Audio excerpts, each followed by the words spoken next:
Welcome to Most Popular, the podcast about pop culture and the impact it has on society. I'm Dr. Adrienne Trier-Bieniek. I am a professor of sociology, and I will be your host. Here's the thing. I don't know about you all, but once a week I get that notification on my phone that tells me how many hours I've averaged at staring at my screen for that week, and the shame. Oh, the shame. I momentarily feel like, how on earth do I spend so much time on my phone? Then I think about all the things I do with the tech in my life, like sending emails, getting directions to places. I've lived in the same place for 12 years and I still use Google Maps to get to different places. It's amazing that I used to just pull out a map or memorize it. I grade papers, I make lists, I listen to music and podcasts, I watch TV. I guess it all starts to add up, right? And that makes sense, but not just, not to mention the random stuff that I Google throughout the day, like the stuff we kind of all randomly Google, but we won't admit to say that we Google it on a podcast that you make for your students and like the rest of the world. That makes it sound like I'm looking up dirty things. I'm not. I just have a lot of questions about things I see throughout the day and Google answers it for me. So I've been paying attention to, I've been paying a lot of attention really to the data that is coming out about my screen time. And I've been paying attention also to the studies that have been produced over the last probably 4 or 5 years talking about screen time. Like the Centers for Disease Control released a statistic that found that young people ages 8 to 18 are averaging 7.5 hours a day in front of a screen. 8 to 18, averaging 7.5 hours a day in front of a screen. There is data that shows the impact this has on everything from our mental health to our physical illness. So I found someone who knows a lot about this stuff and can put it all in perspective. So Emily Cherkin is called the ScreenTime Consultant. That's her title. She has made a career out of advising families on how to deal with the amount of screens we now have in our lives. I'm very excited to talk to her. I have a lot of questions, and I really hope you enjoy this conversation.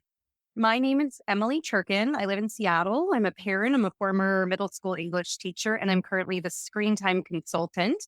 So I work with families, schools, organizations, anyone who's interested in learning more about what I call becoming tech intentional.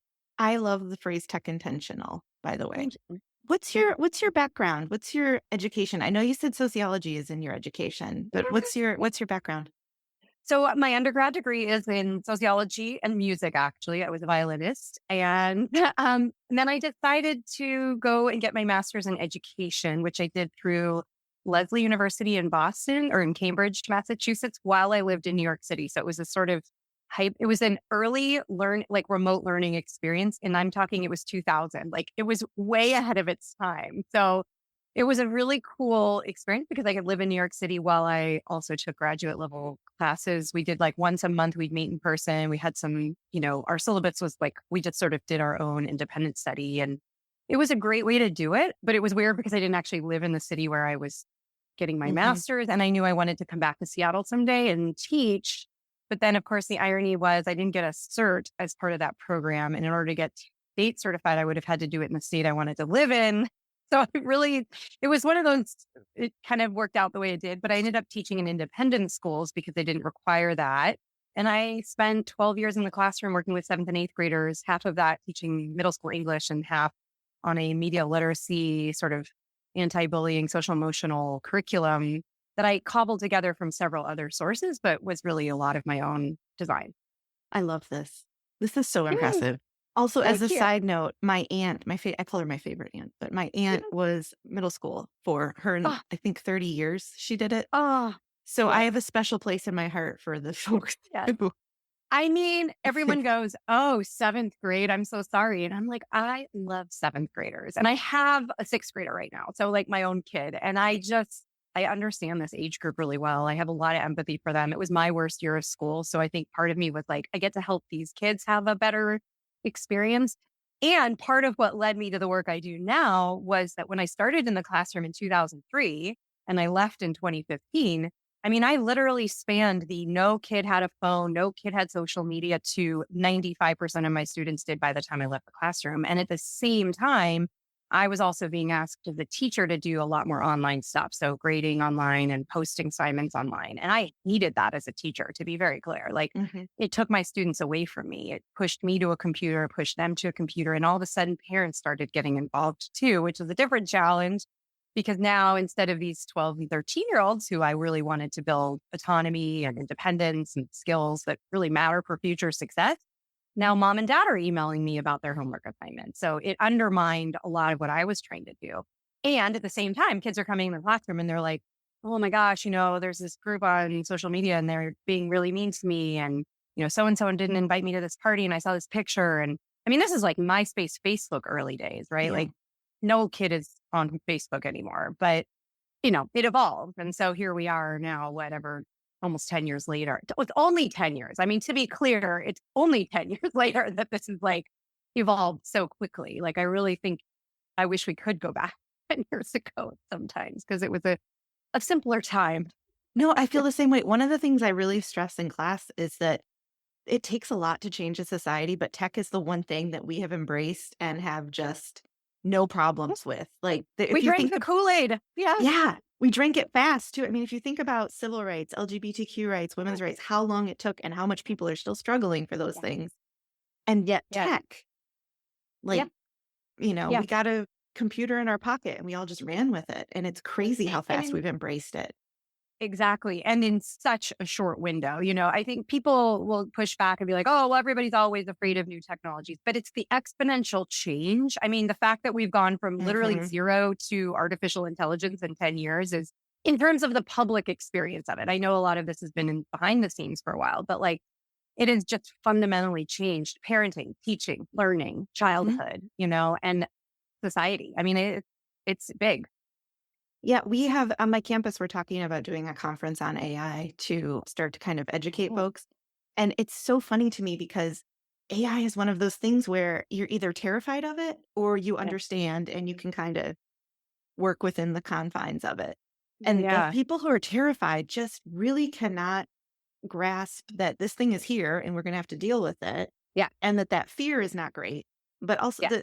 the comparison I keep making, and I think people are really sick of me saying this, is like when the typewriter came out, people thought handwriting was going to go to crap. Like people just Right. thought, I can't figure out if this is real or not because now there's a Yeah. typewriter involved. So technology brings its own fear, but Totally, totally. The yeah. thing that I hear that a lot as well, like I get a lot of parents will say, "Oh, I played video games as a kid and I turned out fine."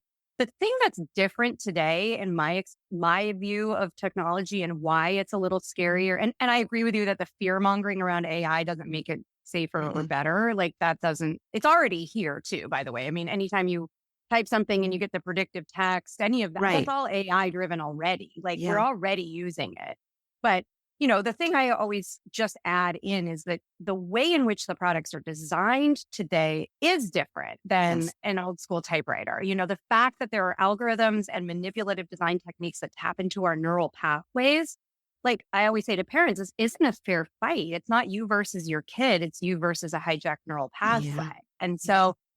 so it's, yes, I agree with you. And it's more complicated because of that. Like when we start messing with brains, like that's, I mean, it sounds so apocalyptic, I realize, or zombies or whatever, but like, but it is worrisome to me, and that's where I, believe in the young people and the parents and the teachers who are like, wait a second, this isn't actually what's best for humanity. Yeah. Like that Um, part. this is a good transition. So what you draw a lot of connections between parenting and screen time. And I'm Yeah. curious if you could talk about that. I think probably the most common questions are like, is there an appropriate age? In Florida recently, and I'm not going to share the opinion on this, but in Florida recently, I'm going to cut that part out. We in Florida recently, we passed a ban. We, the state, passed a ban on screen time or apps, social media under Yeah. 16. And the first thing that I did when I heard about this was I walked into my classroom and I was like, all right, guys, this ban has happened. How fast do you think you could get an app to, Amen. Right. yeah. Exactly. And I mean, in seconds, they were like, Yeah. here's what you do. And Yeah. they were like, worst case scenario, you just go get a VPN. Like there Right. was, Exactly. so Exactly. I call that digital whack-a-mole. that's really good. So how do you approach this when you talk to parents about like, what age is Yeah, screen time appropriate? Should my kid have a cell phone? Is there an age for that? Like what's your kind of general thing for this? that's a great question. And I get it all the time too. Like those are really the two questions I get most frequently is how old, when should my kid first get a phone or have access to social media? and what parental controls do I recommend? And I'll answer both of them because they're really commonly asked. The thing about an age, well, I think there is value to a general guideline, looking at the American Academy of Pediatrics, but even they don't say much about any screen use over age 6.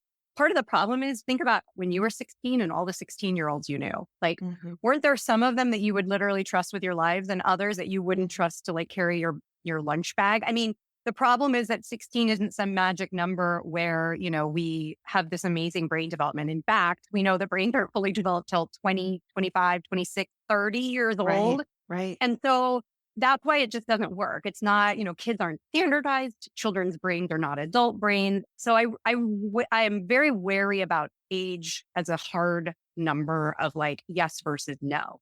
It's a lot more nuanced than that. So to me, it's a lot more about your kid, what you know about your kid.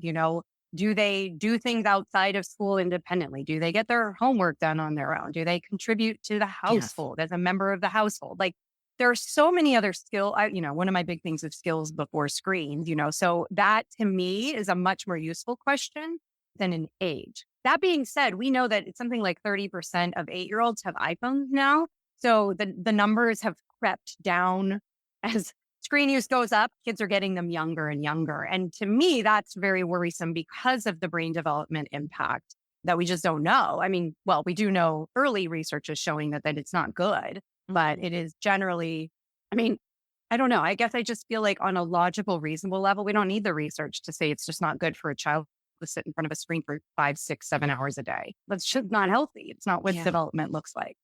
So I don't Yeah. think I answered your question entirely, but No, you did. You did. okay, I was okay. really kind of hoping you would say, basically, you're saying you need to know your kid. Like, you need to know if they are capable of handling this, and if they're doing other things in life that show they're a responsible kid, then, have that Well, conversation.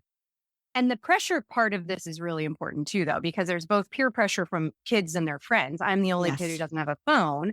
And there's the parental social pressure of like, well, am I the only parent who's not going to give what everybody else has? And it's not the same as when I was a kid and I wanted this special pair of jeans or whatever, the cool thing was that era. But like, because we're talking like literally robots in our pocket. It's very different than a piece of clothing. And so I worry, it requires a lot of parental strength to say Yeah. no and be different than what feels. But I will remind you that 10 years ago, you wouldn't have been different, right? Like, Right. this is such a quickly changing cultural shift. And so I do think the pendulum is swinging. I don't know if you're familiar with Jonathan Haidt's new book, The Anxious Generation. That's a Mm. great resource for future reading and learning. I quote him in my book. He's an excellent researcher, but it's getting a ton of press in a good way. It's pointing out that phone-based childhoods are deeply affecting adulthood, and it's a problem that we need to address. So, the pendulum is swinging in a good direction, I would argue.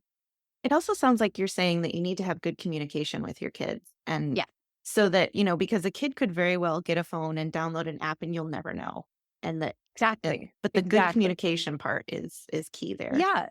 And, I hear this a lot too. And people will say, well, we're not allowing social media till 16. That's great. I'm really glad that you have a clear rule. I hope it's been communicated clearly. It's embedded in your family's values, all of those things.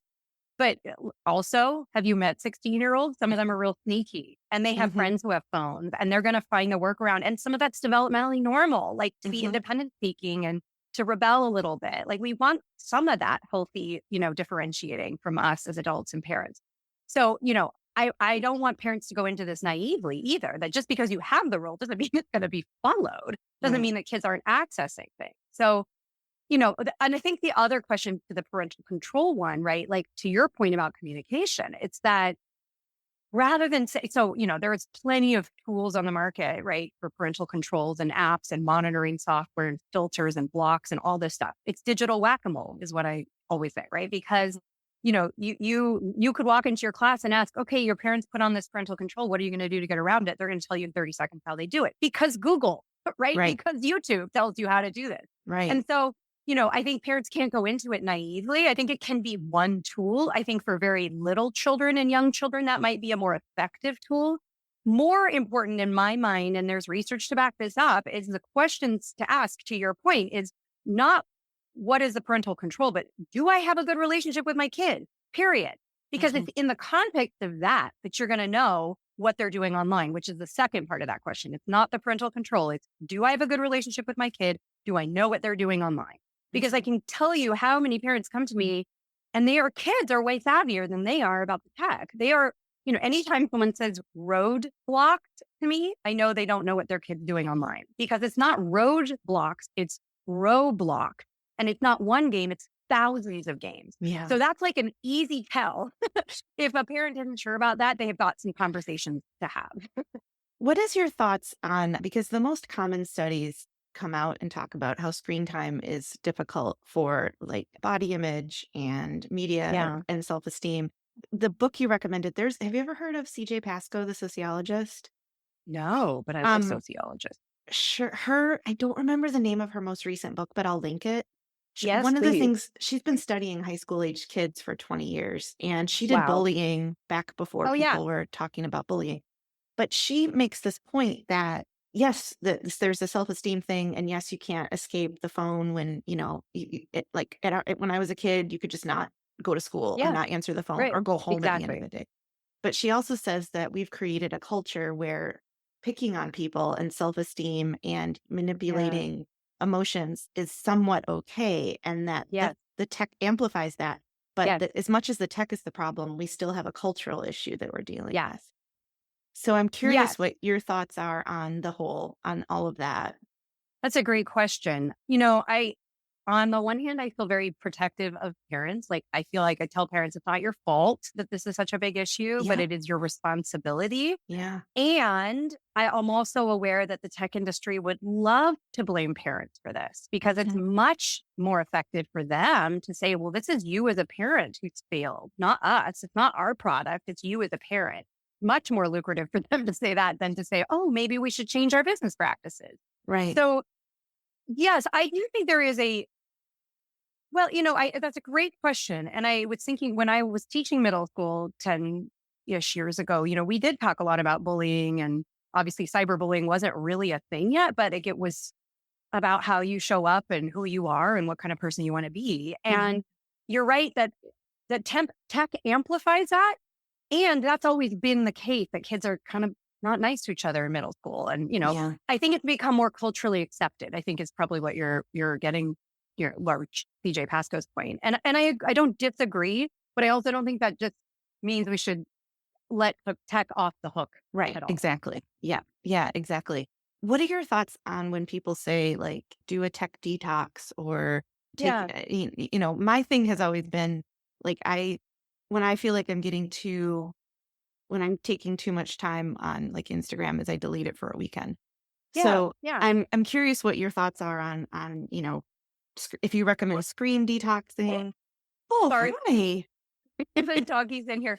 I'm so sorry. Yeah. Let me close my window. I don't know if she's hearing. Don't bark. You're supposed to be quiet during a podcast interview. Mine I are in a apologize. bedroom. I totally get it. Well, she's either going to bark out there or bark in here. So Yeah. it's like, So what are your yeah, thoughts on yeah, screen detoxing and taking time away? One of the yes, things I hear a lot from students, the student told me this story this past semester where her phone died at midnight, like was no longer working.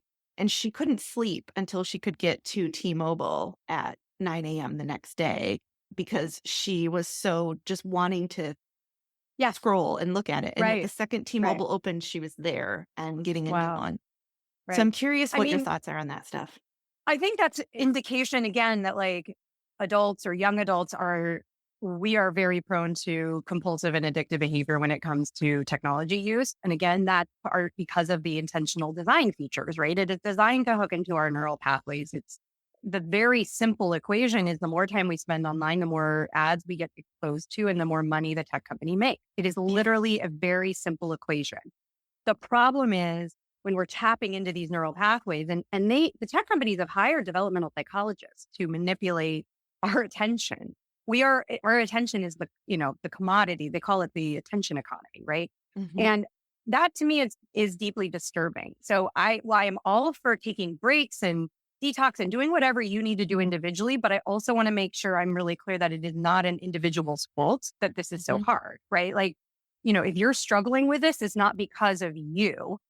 It is because of the way in which this has been designed. And There are definitely things we can do to decrease and minimize our scrolling. And, I think as a parent, one of the things I talk to parents all the time about is like, you cannot change your child's screen time until you're willing to look at your own, because Yes. kids hate hypocrisy. I mean, Hmm. and there doesn't mean the rules have to be identical, but certainly the modeling piece is incredibly important. So, number one is get your phones out of the bedroom at night. Everybody, whether you have kids or not, whether you're 60 or 16, doesn't matter. Get them out of the bedroom.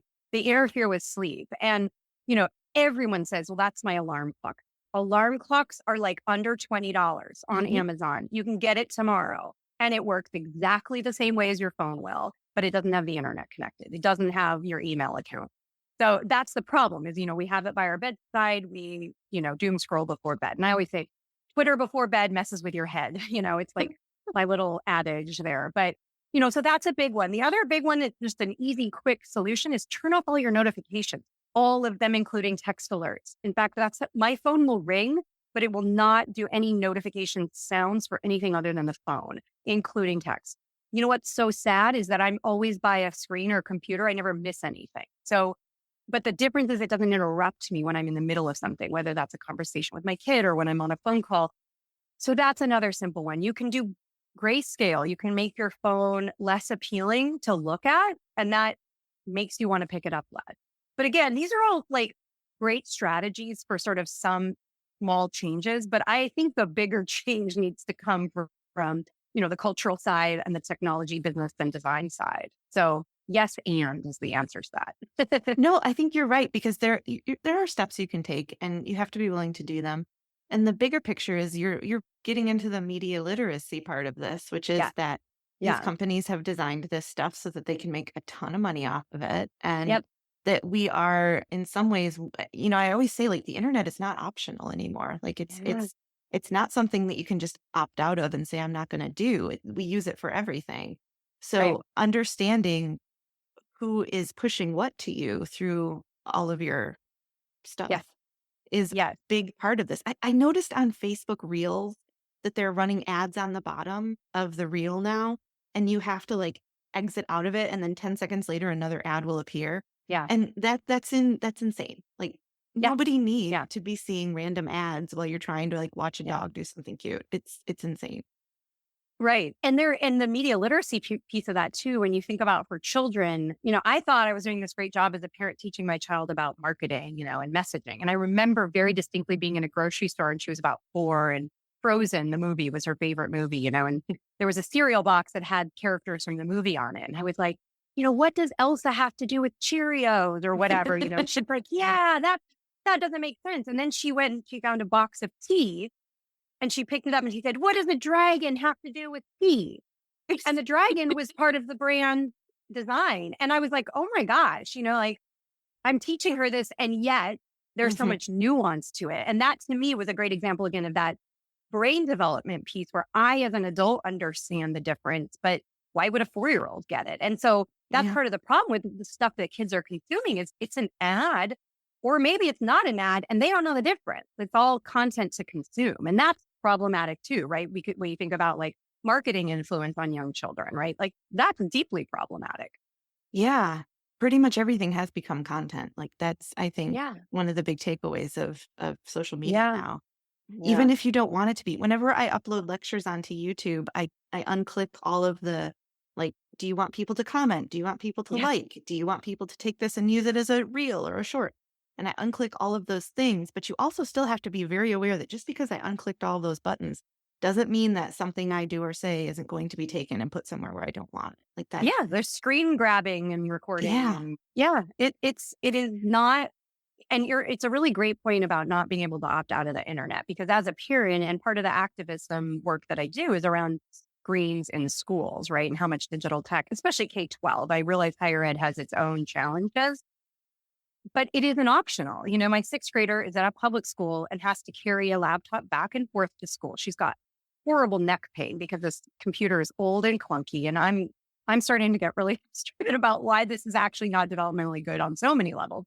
But there isn't an option. If I opt her out of the internet or if I opt her out of something, she can't participate in the curriculum.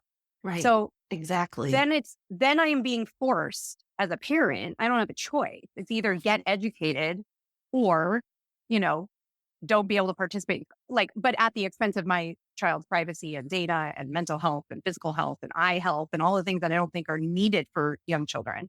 Or I have to either homeschool or find an alternative. And that's not, first of all, that we can talk about equity issues. We could talk about privilege. We could talk about resources, undermining public education, all of these things that are tied into that. And one of the things that makes me so angry is, why are we letting technologists make decisions about education?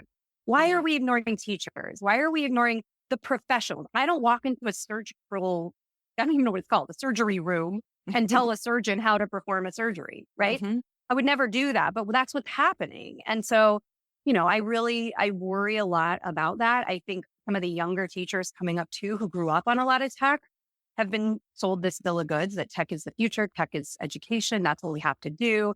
And, it's not true. It's problematic to have that message. So, Yeah, and I well, know and where the message is coming from. it circles back to what you were saying earlier about, realizing the email is now something you have to do as part of your daily life, Right. and all of Yeah. the stuff that comes with that. I mean, for teachers, I think it's no matter what, K through 12, higher ed. I think everybody looks at the email situation now and is just like, this is too much. Like, Yeah. I don't know that I should be this accessible all the Right. time when I'm Amen. already going into a classroom and giving you everything I've got. And then the students who are Yes. listening to this are probably rolling their eyes at me, but like I'm already doing a lot. And then I'm, Yeah. have, 34 emails every morning looking at me. Right. And I can't imagine what that's like for K through 12, where there's more of a push for Yeah. parents to be involved. And Yeah. then when you add on top of that, I think the guilt that parents feel that, like, if you're not having some sort of connection with your kid's teacher and asking these questions and sending the email, that you're not doing your job as a parent as Exactly. well. Yeah. Exactly. Exactly. And it's backwards. I mean, again, what we want is the independence and the skill building that's going to set kids up for future success. And, on the one hand, it's great that students are communicating directly with you, but I would also ask, wouldn't you rather just have that as a conversation? I mean, I know a lot of Gen Z millennials might be like, no, but there is value in the face to face. Like, if Yeah. you aren't having those, you're instead having to go and spend a couple of hours every day writing back because you're sitting in front of a computer, which takes you away from the ability to be present in the classroom if someone wants to pop by, right? Like, Yeah. I think we don't think about that trade off. And, the fact that there's AI companies and assistants are being hired to manage email Yeah. should tell us that we're going the wrong direction. Email has lost its efficacy. Yeah. Yeah. Is there anything else that I didn't ask you about that you want to add? Oh my gosh. Well, I think what you had another question I know on the list about students who want to give up their phones, but Oh, yeah. feel like they can't. And this is going to tie into Jonathan Haidt's work. And again, I highly recommend looking at his research. One of the things he found, that there was a study done where they asked people if they would give up their phone or give up Instagram, and how much would they have to pay you, to give it up. And some people are like, oh, I don't know, $50, $100, maybe I'd do it. But actually, when they were said, well, what if we got everyone in your class or your group to give it up? And then all of those individuals were like, I'd pay you to give it up. So to me, that's the message here. It's the collective action that we do it together. And so whether that's us as young adults Yeah. in a university program, or it's us as parents trying to, with our kids, to talk to our kids' friends, parents, it's the collective action that is going to change this. And we need the legislation, and we need policy change, and we need to hold big tech accountable. But it also has to start, like, with our own communities. And so I think that's a very powerful illustration I of, love that. can we do this together? Hmm. Yeah. There's one thing I ask everybody at the end of every episode, and I don't put it on the Uh-huh. question list because I like to get Okay. an organic answer. Love it. So the podcast is called Most Popular. And so I like to Mhm. ask everyone, who or what would you think needs to be voted most popular? And it can be anything that you can think of. Oh, like in my current day and age. Anything you want. Like, if there's a person from Oh, history that you think is amazing, you could do that. I mean, it could be anything. It can be your oh kid, my it can be your gosh. dog, whatever you want. Okay, well, can I have one comment Yeah. first? Because it's super interesting you say popular. Because when I taught middle school, especially seventh grade, boy, was that all the thing, right? Like, Yes. am I popular? But what I learned, and this is based on the work of Rosalind Wiseman, and there's Yeah. other people as well, but, like, there's actually two kinds of popular. There's the popular that is like I'm socially powerful and people either sort of fear me or obey me or follow me. And then there's the popular, like, well liked, like Hmm. admired, like, this is a popular brand, everybody likes it kind of a thing. And so I've talked to my own kids about this, right? Like, what does it mean and which one do you want to be, and Hmm.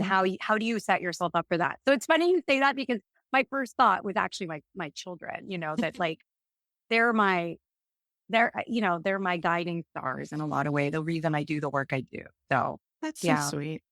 I think Yeah. we can also toss Rosalind Wiseman in there. For anyone who doesn't know, she's the one that wrote the book that Mean Girls is based on. So Yes, her book is exactly. Queen Bees and Wannabes. So yes, she's a great Exactly. Yes. example of that. Yes, Exactly. very. Exactly. Yeah.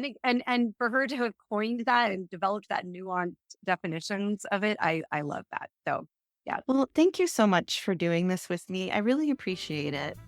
You're welcome. Thank you for having me and thank you to your students for listening. And I'm always interested to hear what young people are experiencing too. So please encourage them to reach out if they have questions. Thank you so much for listening. You can find more episodes of Most Popular on iTunes, Spotify, YouTube, and wherever you get your podcasts. Please take the time to follow, rate, and review. And if you are so inclined and you are not one of my current students, a Patreon for Most Popular is set up and linked in the show notes.